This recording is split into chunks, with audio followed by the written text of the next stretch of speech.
ETF index mutual funds నేర్చుకుని stock మార్కెట్లో రాణించాలనుకుంటున్నారా? వెంటనే ఈ నెంబర్కి కాల్ చేయండి. హలో రామ్ గారు. హాయ్ నాగరాజు. మనకి నెగటివ్స్ ఎక్కువగా ఆ థాట్ కానివ్వండి, జరిగే విషయాలు కానివ్వండి, మనం ఒకటి అనుకుంటే ఇంకొకటి జరుగుతూ ఉంటుంది. అంటే ఒక్కొక్క సామెత ఒకటి ఉంది, మనం ఒకటి తలిస్తే దైవం ఒకటి తలిచినట్లు అన్నట్టు చూసారా? అలా ఏది చేసినా నెగిటివ్ జరుగుతూనే ఉంటుంది. ఈవెన్ పొరపాటున కొన్ని చూస్తూ ఉంటాం. మనం ఆకలి రాజ్యం సినిమా చూసామనుకోండి, ప్రశాంతంగా అదే రోజు భోజనం చేద్దాం అనుకుంటారు వాళ్ళు. అప్పుడే ఎవరో చనిపోయారు అన్నటువంటి వార్త వస్తుంది. తినాలా వద్దా? సరే, డైలమా ప్రతి ఒక్కరిలోనూ ప్రతిసారి ఏదో ఒక స్టేజ్లో ఫేస్ చేస్తారు. కొంతమంది సూసైడ్ అటెంప్ట్ చేసుకుంటారు భరించలేక. కొంతమంది ఆ నెగటివ్స్ ఎక్కువగా వచ్చేస్తున్నాయి, ఇంకా నా వల్ల కాదురా బాబు అనేటువంటి లాంటి వెక్స్ అయిపోయినటువంటి జీవితంలోకి వచ్చేస్తారు. అలా ఎందుకు జరుగుతుంది? వాటి వెనకుండేటువంటి సైకాలజీ ఏంటి అలా జరగడానికి? అండ్ అది ఆగాలి అని అంటే, ఈవెన్ మన దాంట్లో కొంతమంది అఫర్మేషన్స్ చేసినా నెగిటివ్ ఎక్కువ వచ్చేస్తుందని మాకు అని చెప్పేసి అంటారు. విజువలైజేషన్ అందట్లేదని చెప్పేసి మాట్లాడుతూ ఉంటారు. ఆ నెగిటివ్ని ఆపాలి అని అంటే ఎలా అండి? నాగరాజు, ఫస్ట్ ఆఫ్ ఆల్ మనం బ్రెయిన్ స్ట్రక్చర్ని అర్థం చేసుకుంటే, ఎందుకు బ్రెయిన్ ఇలా బిహేవ్ చేస్తుంది, మన జీవితంలో ఇట్లాంటి సంఘటనలు ఎట్లా జరుగుతాయి, ఎందుకు జరుగుతాయి అనేది మనం తెలుసుకోవాలి. సో బ్రెయిన్ ఏంటంటే ఒక బాక్స్లో మొత్తం పాస్ట్ మెమరీస్ అన్నీ స్టోర్ అయి ఉంటాయి. పాస్ట్ మెమరీస్ అంటే ఏంటి? మన ఎక్స్పీరియన్సెస్, మనకున్న గతంలోని భయాలు, మనం గతంలో ఫస్ట్ టైం ఫేస్ చేసినవి, మన అనుభవాలు ఏవైనా సరే ఇవన్నీ రికార్డ్ అయి ఉంటాయి. వీటన్నిటిని ఏం చేస్తాయంటే ఒక ప్యాటర్న్ తయారు చేస్తాయి. అంటే మనం ఒక్కో సిచ్యువేషన్కి ఎలా రియాక్ట్ అవ్వాలి, ఇంట్లో కోపం వస్తే ఎలా రియాక్ట్ అవ్వాలి, ఫ్రెండ్స్ మధ్య కోపం వస్తే ఎలా రియాక్ట్ అవ్వాలి, రోడ్డు మీద ఎవరైనా ఎదురొచ్చి బండి గుద్దపోతే దిగితే మీరు ఎలా కోప్పడాలి, ఇవన్నీ సెట్ అయిపోయాయి. అట్లాగే ఒక సిచ్యువేషన్, హ్యాపీ సిచ్యువేషన్ని ఎలా రియాక్ట్ అవ్వాలి, ఎవరికి ముందు చెప్పాలి, అసలు ఏమి ఎక్స్పెక్ట్ చేయొచ్చు. సో ఇవన్నీ ఒక ప్యాటర్న్స్ ఫామ్ అయ్యి బ్రెయిన్లో ఉంటాయి. మనం ఏం చేస్తామంటే, life is just a routine thing. Routine అంటే ఏంటి? మీరు ఏం చేస్తారంటే ఉదయం నిద్రలేస్తారు. ఫర్ ఎగ్జాంపుల్ చూడండి, అంటే మనం చేసే ప్రతి పని మీరు 10 ఏళ్ల కిందట చూస్తే, 10 ఏళ్ల కిందటికి ఇప్పటికీ పెద్ద తేడా ఏమైనా వచ్చిండొచ్చేమో, కానీ 5 ఏళ్ల కిందటికి 2 ఏళ్ల కిందటికి ఇలా చూస్తే జనరల్గా మీరు రొటీన్ అవే పనులే చేస్తుంటారు. పనులే కాదు, అవే వ్యక్తుల్ని కలుస్తుంటారు, అవే ప్లేసులకే తిరుగుతుంటారు, అవే అనుభవాలు ఎదురవుతుంటాయి. ఇట్లా మనం ప్రతిసారి ఫేస్ చేసిన ప్రతి ఎక్స్పీరియన్స్లో మనం ఏం చేస్తామంటే పాస్ట్ ఎక్స్పీరియన్స్తో కంపేర్ చేయడానికి ట్రై చేస్తాం. ఫర్ ఎగ్జాంపుల్, ఎవరైనా వచ్చి మిమ్మల్ని Naraj you are very smart today, భలే ఉన్నావు అంటే, డబ్బులు ఏమైనా అప్పు కావాలా అనేది మన రియాక్షన్. అంటే పాస్ట్లో ఎవడైనా అవసరం ఉన్నవాడు మనల్ని మెచ్చుకుంటాడు అనడం వల్ల మన రియాక్షన్ అలాగే ఉంటుంది. సో చాలా మన రియాక్షన్స్ ఏంటంటే రొటీన్గా అవే ఉంటాయి. న్యూరో సైన్స్లో హెబ్స్ లా అని ఉంది. ఓకే. ఈ హెబ్స్ లా ఏం చెప్తుందంటే, న్యూరాన్స్ ఫైర్ అయితే, కొత్తగా వైర్ అయితే అవి హార్డ్ వైర్ అవుతాయి అని. అంటే మీరు ఎప్పుడైతే ఒక ఆలోచన చేశారో, ఈ ఆలోచనకి కొత్తగా బ్రెయిన్లో ఒక పార్టు టక్మని ఫైర్ అవుతుంది. దానికి సంబంధించిన ఆలోచన ఏదైతే ఉందో అది ఇంకో దానికి కనెక్ట్ అయ్యి అక్కడ అది ఫైర్ అవుతుంది. ఈ రెండు ఒకేసారి ఫైర్ అయినప్పుడు ఈ రెండు వైర్ అవుతుంది. ఫైర్ వైర్ అవుతుంది. అంటే మనం మాట్లాడే తీరు, మనం చూసే తీరు, మనం ఎక్స్పీరియన్స్ అయ్యే తీరు అన్నీ ఒకటే, ఆలోచన ఒకటే, అనుభవం ఒకటే అయినప్పుడు కరెక్ట్ ఆ ఏరియాకు ప్రతిసారి వైరింగ్ అవుతూ ఉంటుంది.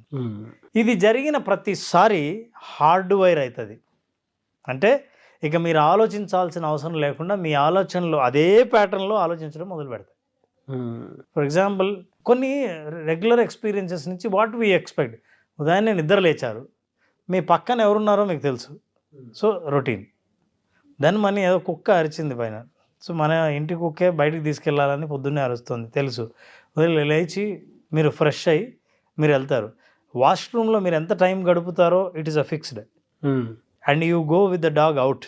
అక్కడ జనరల్గా మీకు రోజు కనిపించే వాళ్ళే కనిపిస్తారు, విష్ చేస్తుంటారు. దాని తర్వాత ఇంటికి వస్తారు, పేపర్ చదువుతారు, టీవీ చూస్తారు, టిఫిన్ చేస్తారు. You are exactly all the activities are routine.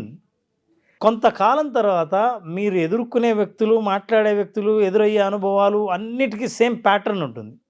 ఈ ప్రతి ప్యాటర్న్లో మన ఎక్స్పీరియన్సెస్ని బ్రెయిన్ రికార్డ్ చేస్తుంది. రికార్డ్ చేసి ఫైర్ అయ్యి హార్డ్ వైర్ అవుతుంది. ఓకే. ఒక ఎక్స్పీరియన్స్‌ని ఎలా రియాక్ట్ అవ్వాలో అన్నది నేను ఆటోమేటిక్‌గా ఆలోచించక్కర్లా. దీన్ని ఎలా మాట్లాడాలి? ఆ తర్వాత నువ్వేమైనా మాట్లాడితే నేను ఎలా రెస్పాండ్ అవ్వాలి? ఇదంతా రికార్డెడ్. సో చివరికి ఏంటంటే you try to see everything outside whatever is there within your side inside. అంటే మనం లోపల ఏమైతే ఉందో దాన్నే చూడడానికి ప్రయత్నం చేస్తాం. ఇప్పుడు మనం ఫంక్షన్కి వెళ్తున్నాం. ఓ ఫంక్షన్కి వెళ్ళినప్పుడు ఎప్పుడో రొటీన్గా వెళ్ళినప్పుడు జనరల్గా ఎక్కడ కూర్చుంటాం, ఎవరికి కనపడాలని ప్రయత్నిస్తాం, ఎప్పుడు డిన్నర్కి వెళ్ళాలి, దిస్ ఈజ్ ఫిక్స్డ్. సో మళ్ళీ మీరు ఫంక్షన్కి వెళ్ళినప్పుడు ఎన్నింటికి మళ్ళీ రాగలమో ముందే చెబుతారు, ఎందుకంటే ఇట్స్ అ ప్యాటర్న్ కాబట్టి ప్యాటర్న్ మళ్ళీ బ్యాక్ రాగలనని. సో ఈ ప్యాటర్న్ ఉండటం వల్ల అందుకే there is a saying in English, if you do always what you are doing you will get always what you are getting. మీరు చేసేది ప్రతిసారి అదే చేస్తూ ఉంటే మీకు ప్రతిసారి వచ్చే ఫలితాలే మళ్ళీ ఇప్పుడు వస్తాయి. ఇది మనకు తెలియకుండా మన ఆలోచన విధానాన్ని పాస్ట్లో ఎప్పుడు ఎలా చేసామో అదే రన్ అవ్వటం వల్ల, హార్డ్వైర్ అవ్వటం వల్ల మీకు అవే అనుభవాలు ఎదురవుతాయి. అంతేకాకుండా ఎదురుగా అనుభవాలు వేరేవైనా సరే వాటిని వేరే రకంగా చూడకుండా మన గత అనుభవం లాగానే చూడడానికి ప్రయత్నం చేస్తాం. అంటే ఇప్పుడు ఎవరైనా ఒక బ్యాడ్ న్యూస్ వచ్చింది, ఈ న్యూస్ వచ్చినప్పుడు మీరు ఎలా రెస్పాండ్ అవ్వాలో, ఎలా రెస్పాండ్ అయ్యారో గతంలో అది ఫిక్స్ అయితే ఇప్పుడు ఈ న్యూస్కి కూడా ఎలా రెస్పాండ్ అవుతారన్నది ఫిక్స్డ్. అవును. మీరు మళ్ళీ ఎవరికి ఫోన్ చేయాలి, ఎవరికి చెప్పాలన్నది ఫిక్స్డ్. సో మీ లైఫ్లో మీరు కలిసే వ్యక్తులు, మీరు చేసే పనులు అన్నీ రొటీన్ అయినప్పుడు, మీ ఆలోచనలు రొటీన్ అవుతూ ఉంటే మీ నెగిటివ్ ఆలోచనలు కూడా మీతో పాటు ట్రావెల్ చేస్తూ ఉంటాయి. They have become part of your life. Your thoughts, your memories, your experiences అన్నీ ఒకటే అయ్యాయి. కంప్లీట్గా అది బిహేవియర్ మీదకి వచ్చేస్తుంది. బిహేవియర్ మీదకి రావటమే కాకుండా మీ యాటిట్యూడ్ని కూడా అది ట్యూన్ చేస్తుంది. అంటే ఈ అనుభవం రావాలంటే నేను ఏ యాటిట్యూడ్తో ఉండాలి. సో ఈ యాటిట్యూడ్ డిజైన్ చేసిన తర్వాత ఇప్పుడు ఏమైంది, మొత్తం సింక్ అయింది. మీరు పొద్దున్న లేస్తే ఏంటంటే ఏం మాటలు వాడతారో, భాష కూడా సింపులే, కొత్తది ఏం వాడరు. చాలా పదాలు ఉన్నా సరే రెగ్యులర్గా వాడే భాష వాడతారు. భాష మాట్లాడతారు, ఫీలింగ్స్ అవే కలుగుతాయి, ఎక్స్పీరియన్సెస్ అవే ఉంటాయి, రిఫ్లెక్షన్స్ అవే అవుతాయి, రియాక్షన్స్ అవే ఉంటాయి. So same routine. ఇక తెలియకుండా ఏమవుతుందంటే you are travelling along with your past experience. గత అనుభవాలతో పాటే మీరు ట్రావెల్ చేస్తూ ఉన్నారు. ఇప్పుడు ఇంకెక్కడైనా సరే నాకు కొత్త ఫలితం రావాలంటే రాదు. ఎందుకంటే ఒక సైకిల్ ఏదైతే బ్రెయిన్లో ఉందో చైన్ ఉంటుంది. How you talk, how you feel, how you behave and what you are experiencing, how do you react, how do you reflect. Same ఈ సైకిల్ ఏమవుతుందంటే ప్రతి సంఘటనకి ఈ సైకిల్ ఫైర్ అవుతుంది. ఇట్లాంటి ప్యాటర్న్ కొన్ని వేలు ఉంటాయి బ్రెయిన్లో. సో సేమ్ ఎప్పుడైతే ఎక్స్పీరియన్స్ ఎదురైందో సేమ్ ప్యాటర్న్ ఫైర్ అవుతుంది, same you feel. For example negative అని అనుకుంటాను, నేను ఈసారి పరీక్ష ఫెయిల్ అవ్వకూడదు అని అనుకున్నప్పుడు ఫెయిల్ అవుతానేమో అన్న భయం ఫస్ట్ వస్తుంది. భయం ఎప్పుడైతే వచ్చిందో ఈ భయం వల్ల అవాయిడ్ చేయాలా లేకపోతే దీన్ని ఎలా డీల్ చేయాలని గతంలో మీరు డీల్ చేశారో. కొంతమంది అవాయిడ్ చేసి నాకు చదవక్కర్లే బిజినెస్ చేద్దాం అనుకుంటున్నా అంటాడు. సో అవాయిడెన్స్ బిహేవియర్ అనేది ఫిక్స్ అయి ఉంటుంది. So what you do is that every new experience you talk the same thing, you behave the same things, you get the same experiences. అందుకని చాలామంది ఏమండి నేను నెగిటివ్గా ఆలోచించకూడదు అని అనుకున్నా కూడా, యాక్చువల్గా మీరు నెగిటివ్గా ఆలోచించకూడదు అనుకున్నా కూడా వెంటనే మీ పాజిటివ్ థాటు ఈ ప్యాటర్న్లో పోయి ఫిట్ అయిపోతుంది. ఫిట్ ఎప్పుడైతుందో ఇక్కడ ఫైర్ వైర్ అయిన వాటి సర్క్యూటు, ఆ సర్క్యూట్లో ఉన్నదన్నీ నెగిటివే. సో ఇది పాజిటివ్ కూడా పోయి నెగిటివ్లో పడుతుంది, ఈ సర్క్యూట్ రిపీట్ అవుతుంది. So we need to break this circuit. Hard wire ఏదైతే అయిందో మొత్తం వైరింగ్ పీకేయాలి. వైరింగ్ పీకేసి మళ్ళీ మొదటి నుంచి స్టార్ట్ చేయాలి. ఒక చోట స్విచ్ చేస్తే మీ మొత్తం హాలు మొత్తం లైట్లు వెలుగుతాయి. ఎక్కడెక్కడ లైట్లు బిగించామో లైట్లు వెలుగుతాయి. మీరు స్విచ్ని ఎన్నిసార్లు మార్చినా వైరింగ్ మార్చకపోతే మీరు స్విచ్ ప్లేస్ మార్చవచ్చు, కానీ వైరింగ్ అదే ఉంది, అక్కడే లైట్లు వెలుగుతాయి. అవును. So you need to change entire wiring. You need to remove that. Firing మార్చాలి, ఎక్కడ ఫైర్ అవ్వాలో ఎక్కడ లైట్లు వెలగాలో మార్చాలి. మార్చాలంటే you have to change your routine regular habits. You have to change the way you perceive the things. You have to be ready with new experiences. కొత్త అనుభవాలకు మీరు సిద్ధంగా ఉండాలి. లేదు ఇలాగే అయి ఉంటుంది, వాడు అందుకే ఫోన్ చేసి ఉంటాడు, నాకు తెలుసు ఏం మాట్లాడతాడు, ఇదిగో ఈ పని అవ్వదని అనుకున్నా అవ్వలేదు. సో గ్యారంటీగా లాస్ అవుతాం. ఇవన్నీ అనుకున్నవన్నీ పాస్ట్ ప్యాటర్న్ వల్లే అట్లా అనుకుంటారు. అనుకున్న తర్వాత ఏమవుతుందంటే అలా ఫెయిల్ అవ్వడానికే మనం ప్రవర్తిస్తాం, ఆ పరిస్థితుల్నే మనం చూడడానికి ప్రయత్నిస్తాం. సో అందువల్ల you will get the same experiences. This is what is brains drama. You need to understand this. ఎలా సార్ అంటే మరీ నెగిటివ్గా వెళ్ళిపోతూ ఉంటుంది మన బ్రెయిన్ కానీ బాడీ కానీ, దాన్ని సహకరించదు అసలు. అలా అనుకున్నప్పుడు ఎలా బయటపడతాము? అంటే ఒక ఇన్స్టెంట్ చేంజ్ అనేది కూడా కావాలి కదా. కరెక్ట్. నారాజు, బాడీ మనం నెగిటివ్గా ఆలోచించినా ఏ రకంగా ఆలోచన చేసినా సరే మన ఆలోచనలకు బాడీకి సంబంధం ఉంది. బాడీ రెస్పాండ్ అవుతుంది. ఇప్పుడు బాడీ ఫీల్ అవుతుంది, మైండ్ ఆలోచిస్తుంది. ఇది భావిస్తుంది, ఇది ఆలోచిస్తుంది. మీ ఆలోచన భావాలుగా మారితే శరీరంలో మార్పులు వస్తాయి. అంతేకాదు మన భావాలు ఆలోచనలుగా కూడా మారతాయి. ఉదాహరణకి మనం ఫిజికల్గా కంఫర్టబుల్గా లేకపోతే ఈ అన్కంఫర్టబుల్ సిచ్యువేషన్ బ్రెయిన్ తీసుకుంటే ఈ అన్కంఫర్టబుల్ సిచ్యువేషన్ ఆలోచనగా మార్చి నెక్స్ట్ లెవెల్ ఆలోచిస్తుంది. ఇలాగే ఉంటే ఏమవుతుందో, ఇది అవుతే నాకు ఇబ్బంది అవుతుందేమో, నాకు ఇన్ఫెక్షన్ వస్తుందేమో, వస్తే నేను ఏమవుతానో అన్న ఆలోచనలు తీసుకెళ్ళిపోతుంది. మనల్ని అక్కడి నుంచి ఆ బానిసం చేసేస్తాయి. బాడీ కదలనివ్వదు, బ్రెయిన్ కదలనివ్వదు, ఇంకా అదే థాట్ ప్యాటర్న్ థాట్లో ఉంటాం. అందుకే చూడండి, ఎప్పుడైనా సరే మనిషి నెగిటివ్గా ఆలోచన చేస్తున్నప్పుడు ముడుచుకుపోతాడు. అవును. కాన్ఫిడెంట్గా ఉన్నప్పుడు విచ్చుకుంటాడు. సో ఎందుకు బాడీకి మైండ్కి ఆ సంబంధం ఉంది. సో బాడీ ఫీలింగ్ కనుక డామినేట్ చేస్తే, చూడండి జాగ్రత్తగా వినండి, ఫీల్ అనేది బాడీ ఫీలింగ్ కనుక థాట్స్ను డామినేట్ చేస్తే డేంజర్లో పడినట్టే. ఈ ఫీలింగ్స్ వల్ల థాట్ని కూడా మనం అలాగే తీసుకెళ్తాం. ఆ థాట్ కూడా మళ్ళీ నెక్స్ట్ లెవెల్కి వెళ్ళి అది డీప్ నెగిటివ్ థాట్గా అవుతుంది. మళ్ళీ బాడీ దానికి రెస్పాండ్ అవుతుంది. సో ఇది సైకిల్. ఈ సైకిల్ని ఎక్కడో చోట బ్రేక్ చేయాలి. Feeling, thinking, feeling, same feel, same think, thoughts feels, thought feeling. So అవన్నీ రిపీట్ అయ్యా వస్తుంటాయి. మీరు ఆ చైన్ బ్రేక్ చేయకపోతే అదే మళ్ళీ ఎఫెక్ట్ వస్తుంది. అవును. ఈ బ్రేక్ చేయాలంటే మీరు థాట్స్లో బ్రేక్ చేయాలి. మనం అంటుంటాం నెగిటివ్ ఆపేయాలండి అని. థాట్స్ని బ్రేక్ చేయడానికి లేదు. ఎందుకంటే మీరు బ్రెయిన్లోకి వెళ్ళాలి, మీరు చాలా ఆలోచించాలి, ఫిజికల్గా ఇక్కడి నుంచి వెళ్ళిపోవాలి దూరంగా. మీ వాతావరణం మారాలి, మీతో మాట్లాడే వ్యక్తి మారాలి, అంటే మీకు పాజిటివ్ థాట్స్ తెప్పించడం కోసం ఎన్ని మారాలా. సో పోనీ ఈ సైకిల్ని బ్రేక్ చేయడానికి మైండ్ మార్చలేకపోయినా బాడీలో ఫిజికల్గా ఏమైనా చేంజ్ తీసుకురాగలమా అంటే దెర్ ఈజ్ వన్ టెక్నిక్. త్వరగా చెప్పండి సార్. సో ఈ ఫిజికల్ మార్పులు చేస్తే సైకిల్ మారిపోతుంది. ఎందుకంటే బాడీ ఫీల్ అవ్వడం మారితే మైండ్ ఆలోచించడం కూడా మారుతుంది. అవును. అలా ఫీల్ అవ్వడం మారాలంటే అసలు మారాలి అని మనం అనుకున్న వెంటనే, మన ఆలోచనలు మారాలి అనుకున్న వెంటనే ఒక పని చేయొచ్చు. ఇది ప్రయోగపూర్వకంగా ప్రూవ్ అయింది. మనిషి యొక్క హార్ట్ రేటుని స్పీడ్గా పెరిగేది. ఎప్పుడైనా మనకు నెగిటివ్ ఆలోచనలు వచ్చినప్పుడు హార్ట్ పల్స్ ఇవన్నీ పెరుగుతుంటాయి, బీపీ పెరుగుతుంది, బ్రీతింగ్ పెరుగుతుంది. హార్ట్ని వెంటనే ఇమ్మీడియట్గా చాలా కామన్ స్టేజ్కి తీసుకొచ్చే టెక్నిక్ అది మనం వాడితే ఎవరికైనా పని చేయాల్సిందే. చెప్పండి సార్. ఆ టెక్నిక్ మనం కూడా ఇక్కడే ప్రయోగం చేద్దాం. Sure. So Naraj, how you feel and all you will see that. ఏం లేదు, చాలా సింపుల్, ఎవరైనా చేయగలిగిన పని అది. ఈ ప్రోగ్రామ్ అవుతూనే వెంటనే చేయాల్సిన పని. చేస్తే ఆ మార్పును ఫీల్ అవ్వచ్చు. ఏం లేదు, ఒక దోసిలతో నీళ్లు తీసుకొని మొహం కడుక్కోవడం. ఇది చాలా చాలా సరదాగా సింపుల్గా అనిపిస్తుంది, but let us experience.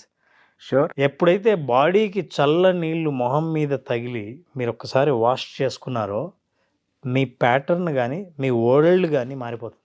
Freshness వస్తుంది. Your freshness will give a new thought. So new థాట్కి న్యూ సైకిల్ ఉంటుంది.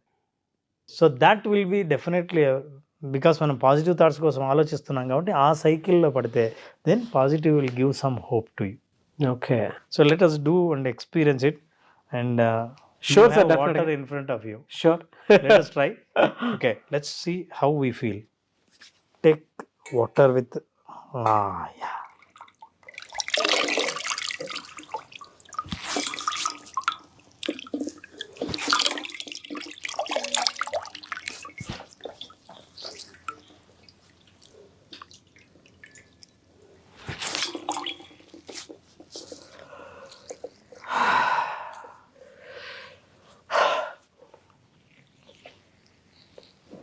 సో ఇంతవరకు మనం ఎక్కడున్నాము, ఇంతకుముందు ఏం ఆలోచించాము అన్న ప్రపంచానికి కాస్త గ్యాప్ ఇచ్చినట్లుంటుంది. అవును. బాడీ కాస్త రిలాక్స్ అయిపోతూనే body responses will go to the mind. Feeling fresh. Feeling fresh. తుడుచుకుందాం సార్ ఫస్ట్ అయితే. How you feeling Naraj? చెప్తాను మీకు. బా, నాకు మార్నింగ్ స్టూడియోకి వచ్చినట్లు ఉంది నారాజ్. నాకైతే ఫ్రెష్గా ఉంది సార్. ఎందుకు ఇలా చెప్తున్నానంటే యాక్చువల్గా నాకు ఇన్ టైంలో తినలేదని హెడేక్ ఎక్కువ వస్తుంది. హెడేక్ ఎక్కువ వస్తుంటే సరే షూట్ అవి లైటింగ్లో ఉంటాం కదా సార్, ఆ రిఫ్లెక్షన్ లైట్ రిఫ్లెక్షన్ ఉంటుంది, అది కొంచెం ఎక్కువ అవుతుంది. ఈ షూట్ అయిపోగానే నేను ఇదే పని చేద్దాం అనుకున్నాను. కొంచెం స్ట్రెస్ ఉంటుంది కదా సార్. అవును. సో దానికి కొద్దిగా రిలాక్స్డ్గా ఫ్రెష్గా అన్నట్టు అనిపించింది. ఆ వాటర్ తగలగానే ఆ హెడేక్ ఎక్స్పీరియన్స్ ఉంది చూసారా, అది కొంచెం పోయింది. అండ్ దీని బిఫోర్ నేను జెండు బామ్ రాశాను. ఆ స్మెల్ అయ్యి ఇప్పుడు రిలాక్స్ ఫ్రెష్గా. అసలు యాక్చువల్గా ఇది చేసిన తర్వాత నీ బాడీ లాంగ్వేజ్ కూడా నారాజు కూర్చున్న పద్ధతి కూడా మారింది. అంటే మనం ఎప్పుడైతే బాడీని ఫిజికల్ చేంజ్ తీసుకొస్తామో ఆటోమేటిక్గా thoughts and body is connected. Yes, ఇవి రెండు కనెక్టెడ్ కాబట్టి మనం ఎప్పుడు జనరల్గా మనం థాట్స్నే చేంజ్ చేద్దాం అని ప్రయత్నిస్తుంటాం. చేంజ్ ఇమీడియట్గా చేయగలిగింది బాడీస్ పొజిషన్, అవును, బాడీస్ ఫీల్. సో ఈ ఫీల్ని అనుభవాన్ని ఎప్పుడు మారుస్తామో ఆలోచనలు మార్చవచ్చు. అవును. సో ఆలోచనలకు అనుభవాలకు ఉన్న బంధం ఇది.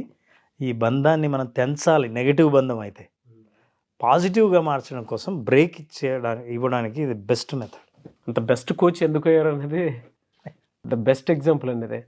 నిజంగా చాలా చేసాం, చాలా చూసాం, కానీ బట్ ఇన్స్టెంట్ రిజల్ట్ ఏదైనా చెప్పించడానికి విత్ సైంటిఫిక్ ప్రూఫ్ ఏదైనా ఉంది అని అంటే ఎస్, దిస్ ఈస్. అండ్ సైంటిఫిక్గా కూడా ఇలా చేసినప్పుడు హార్ట్ రేటుని బాగా తగ్గిపోయినట్టు, అంటే బాగా దాన్ని థంపింగ్ అంటారు, బాగా కొడుతున్నట్టున్న సౌండ్ని, ఆ సౌండ్ బాగా తగ్గి కొంతమందికి స్ట్రెస్లో కూడా హార్ట్ బీట్ వినిపిస్తుంటుంది. ఆ పల్స్ రేటు హార్ట్ రేటు తగ్గి బ్రీతింగ్ నార్మల్కి వచ్చి యూ ఫీల్ ఫ్రెష్. కొత్త ఆలోచనకు అవకాశం ఇచ్చే బ్రేక్. మనం ఇక్కడి నుంచి వెళ్లకుండా ఇంకే కొత్త ఆలోచన ఎవరు మనకు చెప్పకుండా ఈ ఫ్రెష్ అవ్వడం ద్వారా సైకిల్ మొత్తం మారిపోయింది. మీరు చెప్పినటువంటి టెక్నిక్ ఇన్స్టెంట్గా ఆ పవర్ అయితే ఖచ్చితంగా అందరూ చూస్తారు. దాన్ని ఎలా అని అంటే అది ఎక్స్పీరియన్స్ చేస్తారని, ఆ ఎక్స్పీరియన్స్ చేసినటువంటి వాళ్ళకే తెలుస్తుంది. బాగా లోలో ఉన్నప్పుడు, బాగా ఇదిగా ఉన్నప్పుడు కొంతమంది వెంటనే స్వెట్ వచ్చినా ఏది వచ్చినా ప్యానిక్ వచ్చినా సరే, ఎందుకు అని అంటే బికాస్ ఆఫ్ దిస్. ఈ ఎక్స్పెరిమెంట్ మాత్రం ఉపయోగపడే విధంగా చెప్పారు మీరు. ఒకటి కావాలంటే వీళ్ళందరికీ తెలియడం కోసం నేను చెప్తున్నాను, ఎవరైనా చూస్తున్న వాళ్ళకి, మనం ఎప్పుడు మొహం కడుక్కున్నా ఫ్రెష్ ఫీల్ అయినప్పుడు ఒక సిగ్నల్ వస్తుంది అందరికీ. స్మైల్ అని బ్రీత్ అంటారు అన్న తర్వాత వెంటనే నోట్లోంచి ఒక మాట వస్తుంది, ఫీలింగ్ ఫ్రెష్ అని. మొహం కడుక్కున్న తర్వాత అసలు నిజంగా బ్రీతింగ్ చేయడానికి మీరేం ఊపిరి బిగబట్టలేదు, మొహం కడుక్కున్నారు, మొహం కడుక్కుంటూనే అని బ్రీత్ తీసుకుంటారు. ఈ చేంజెస్ అన్నీ లోపల కెమికల్ చేంజెస్ తీసుకొస్తాయి. Really great sir. Thank you అన్న. Thank you so much Ram garu. Thank you Naraj. Thank you very much.